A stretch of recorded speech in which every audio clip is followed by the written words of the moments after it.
ça complique les choses pour Emmanuel Macron, qui comptait beaucoup sur Angela Merkel pour réformer l'Europe et la rendre plus appétante aux électeurs européens. Alors évidemment, ceux qui sont super cocorico se réjouiront de voir l'opportunité qu'il y a là pour la France de devenir le leader de l'Europe. Mais ça serait de courte vue. On peut pas être leader tout seul en Europe.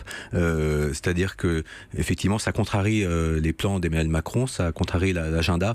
L'idée, c'était qu'après les élections françaises et après les élections allemandes, on était sur presque un boulevard jusqu'aux élections européennes pour pouvoir avoir un moteur franco-allemand qui marche et qui remette des projets concrets sur la table. Là, il y a un retard clairement à l'allumage du moteur franco-allemand. Ça va prendre beaucoup de temps.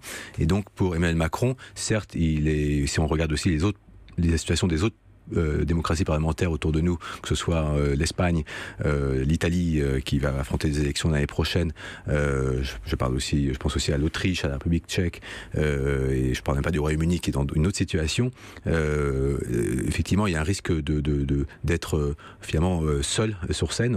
L'Europe, c'est pas un one-man show, et donc on peut pas. Je viens de l'Institut Jacques Delors. Jacques Delors n'a pas fait l'Europe tout seul. Il l'a fait avec Helmut Kohl, avec Mitterrand, avec Philippe González. Il faut une coalition donne de bonne volonté pour avancer. C'est difficile pour Emmanuel Macron d'avancer tout seul, bien sûr. Donc ça veut dire que, hypothèse pessimiste, il n'y aura pas de réforme de l'Europe avant les prochaines élections européennes, et donc probablement une appétence encore plus faible des Européens vis-à-vis de ce système auquel ils n'adhèrent pas globalement. Il aurait fallu le rendre plus performant, le réformer pour le rendre plus appétant, non? C'est la vision effectivement quand même très pessimiste. Ce qui est possible, c'est qu'on l'a vu par exemple avec le sommet social qui s'est tenu à Göteborg le vendredi 17